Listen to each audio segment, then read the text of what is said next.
April 2nd readings. Justin Martyr Dialogue with Trypho, Chapter 31. The power of Christ's first coming and the greater glory of his return. But if so great a power is shown to have followed and to be still following the dispensation of his suffering, how great shall that be which shall follow his glorious advent? For he shall come on the clouds as the Son of Man, so Daniel foretold, and his angels shall come with him. The vision of the Ancient of Days and the Son of Man, Daniel 7:9-10, 13-14. These are the words, I beheld till the thrones were set, and the Ancient of Days did sit, whose garment was white as snow, and the hair of his head like the pure wool, his throne was like a fiery flame, and his wheels as burning fire. A fiery stream issued and came forth from before him, thousands ministered unto him, and 10,000 times 10,000 stood before him, the judgment was set, and the books were opened, Daniel 7:9-10. I beheld then because of the voice of the great words which the horn spoke, I beheld even till the beast was slain, and his body destroyed, and given to the burning flame. As concerning the rest of the beasts, they had their dominion taken away, yet their lives were prolonged for a season and time, Daniel 7:11-12. The coronation of the Son of Man, Daniel 7:13-14. I saw in the night visions, and, behold, one like the Son of Man came with the clouds of heaven, and came to the Ancient of Days, and they brought him near before him. And there was given him dominion, and glory, and a kingdom, that all people, nations, and languages, should serve him. His dominion is an everlasting dominion, which shall not pass away, and his kingdom that which shall not be destroyed, Daniel 7:13-14. Daniel is troubled and seeks the meaning, Daniel 7:15-16. I Daniel was grieved in my spirit in the midst of my body, and the visions of my head troubled me. I came near unto one of them that stood by, and asked him the truth of all this. So he told me, and made me know the interpretation of the things, Daniel 7:15-16. Interpretation of the four beasts, Daniel 7:17-18.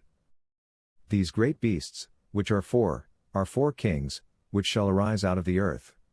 But the saints of the Most High shall take the kingdom, and possess the kingdom forever, even forever and ever, Daniel 7:17-18. The terrifying fourth beast and the little horn, Daniel 7:19-22. Then I wished to know exactly about the fourth beast, which destroyed all the others and was very terrible, its teeth of iron, and its nails of brass, which devoured, made waste, and stamped the residue with its feet, also about the 10 horns upon its head, and of the one which came up, by means of which 3 of the former fell. And that horn had eyes, and a mouth speaking great things, and its countenance excelled the rest. And I beheld that horn waging war against the saints, and prevailing against them, until the Ancient of Days came, and he gave judgment for the saints of the Most High.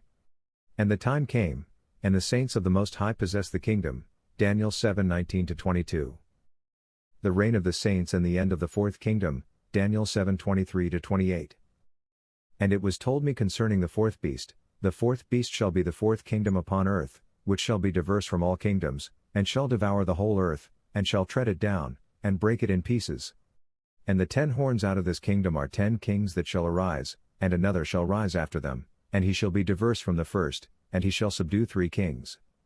And he shall speak great words against the Most High, and shall wear out the saints of the Most High, and think to change times and laws, and they shall be given into his hand until a time and times and the dividing of time. But the judgment shall sit, and they shall take away his dominion, to consume and to destroy it unto the end. And the kingdom and dominion, and the greatness of the kingdom under the whole heaven, shall be given to the people of the saints of the Most High, whose kingdom is an everlasting kingdom, and all dominions shall serve and obey him. Hitherto is the end of the matter. I Daniel was much troubled with my thoughts, and my countenance changed in me, but I kept the matter in my heart, Daniel 7:23-28. Augustine of Hippo. Confessions, Book 7, Chapters 6.9-10.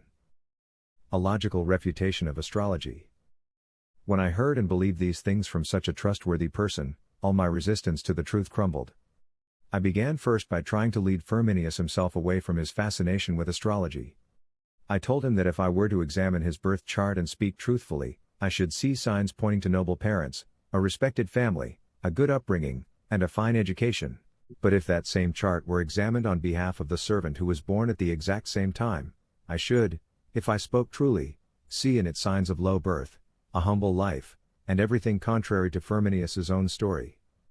So I asked, if both individuals shared the same constellation and timing, and yet lived such different lives, how could I honestly say both things using the same chart? If I spoke differently, I would be contradicting myself. If I said the same thing, then I would be speaking falsely in at least one case.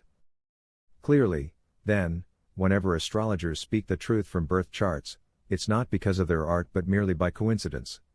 And when they are wrong, it's not due to a failure in the art, but from the randomness of chance. The case of twins and the limits of human knowledge. With this in mind, I turned my thoughts inward. I wanted to be able to silence the old astrologers who still clung to these practices and whom I longed to challenge and refute with ridicule. Suppose someone accused Firminius or his father of lying? To avoid that argument altogether, I focused instead on the example of twins.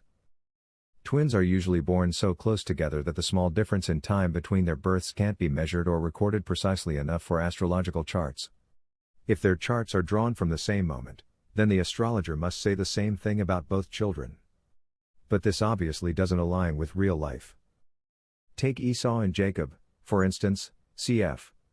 Genesis 25:24-26. They were twins and born moments apart, yet their lives took dramatically different paths. If the astrologer used the same chart for both, he would either predict the same for each and be wrong about one, or make different predictions and contradict the chart. In either case, the result would not come from skill but from mere chance. God's hidden justice at work. So it is not the stars, but you, O Lord, just ruler of the universe, who are at work in all this. Even when people seek answers through false means, you guide them unknowingly. The one asking and the one answering both think they're operating by human skill, but you are quietly at work, giving each person the answer they deserve according to the hidden justice of your will. No one should dare to ask you, "What is this?" Or "Why did you do that?" For you are God, and we are but human. Thomas Aquinas. Summa Theologica, Part 1, Question 48, Article 2. Whether the cause of evil is the good? Objection. It seems that good cannot be the cause of evil. For opposite things do not cause each other. But good and evil are opposites. Therefore, good cannot be the cause of evil. Responsio. It must be said that every evil has a cause, and that cause is always some good. But evil is not caused as evil or because it is evil. It is caused incidentally, as a side effect, by something good. No agent acts with the intention of producing evil as such. Even the devil, when he acts, seeks something he sees as good for himself, power, pride, self-exaltation, not evil for evil's sake. In doing so, he causes evil by turning away from the higher good. A good, when acting, can unintentionally bring about evil through deficiency, disorder, or misuse. For example, the fire that cooks can also burn. A doctor who tries to heal can, by error, cause harm. It's not the good acting as good that causes evil, but the good acting in a limited or deficient way. In this sense, the cause of evil is a good, but a good acting defectively. Evil never comes from pure evil, because evil has no being of its own. Only things that exist, and are good in some sense, can cause. So, paradoxically, good is the cause of evil, not by intention, but by defect. A quick summa. Evil can only come from something good acting wrongly. Evil has no power of its own, it rides on the back of good that's been twisted or misused.